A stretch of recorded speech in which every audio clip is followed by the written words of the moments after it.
Hello, আসসালামু আলাইকুম। আজকে আপনাদের সাথে শেয়ার করব মিঠি রুটির রেসিপি। প্রথমে এখানে আটা নিয়ে নিয়েছি 2 কেজি।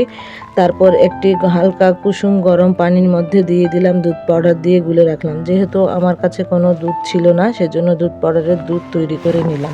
2 কেজি আটার মধ্যে দিয়ে দিয়েছি চিনি আর গুড়। যেহেতু আমার গুড়ের পরিমাণ খুবই কম ছিল, সেজন্য কিছু পরিমাণে চিনিও ব্যবহার করেছি। আর ব্যবহার করেছি মৌরি। দিয়ে দিয়েছি খাওয়ার সোডা 2 চা চামচ।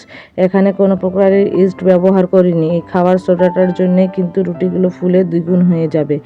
আর অল্প অল্প করে হালকা কুসুম গরম দুধ অল্প অল্প করে দিয়ে দুধটিকে ডো তৈরি করে নিব। আটাটি হাতের সাথে ভালো করে মথে নিব। আর এখানে দিয়ে দিব 2টি ডিম। 2টি ডিমকে ভালো করে ফেটিয়ে নিব। ফেটিয়ে নিয়ে ওই আটার মধ্যে দিয়ে ভালোভাবে ডিমের সাহায্যে মেখে নিব। যেহেতু এখানে আমি মিঠি রুটি তৈরি করতেছি, দুধ আর ডিম মাস্ট এখানে লাগবে।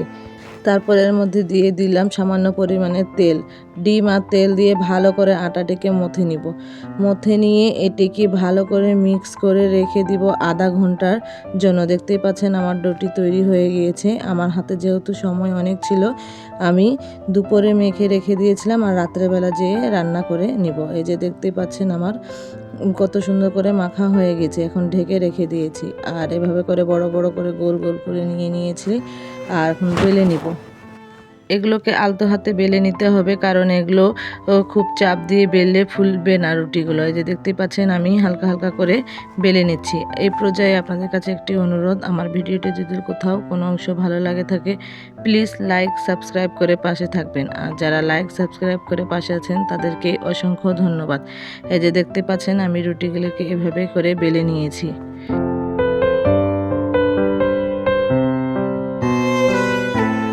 আরও একটি এভাবে আমি বেলে নিব। বেলে নেওয়া হয়ে গেলে তারপর তাওয়ার মধ্যে আমি সেঁকে নিব। আপনারাও এভাবে বেলে নিতে পারেন। বাসায় অবশ্যই ট্রাই করবেন, দেখতে খেতে কিন্তু অনেক ভালো লাগবে।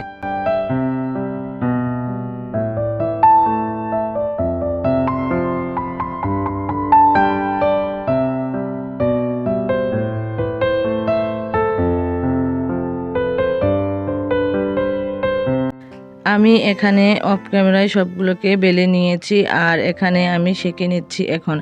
এটিকে একটি রুটি ভাজতে 2 থেকে 2.5 মিনিট লেগে যাবে। আমি খুবই কম আঁচের মধ্যে আমি এটিকে সেঁকে নিয়েছি।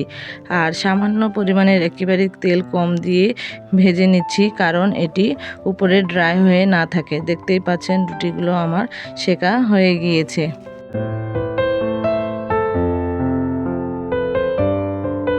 দেখুন রুটিগুলো ফুলে কিন্তু দ্বিগুণ হয়ে গিয়েছে। এভাবেই আপনারা সেঁকে নিতে পারেন। আমার ভিডিওটি আজকের মতো এখানেই শেষ করলাম। আল্লাহ হাফেজ।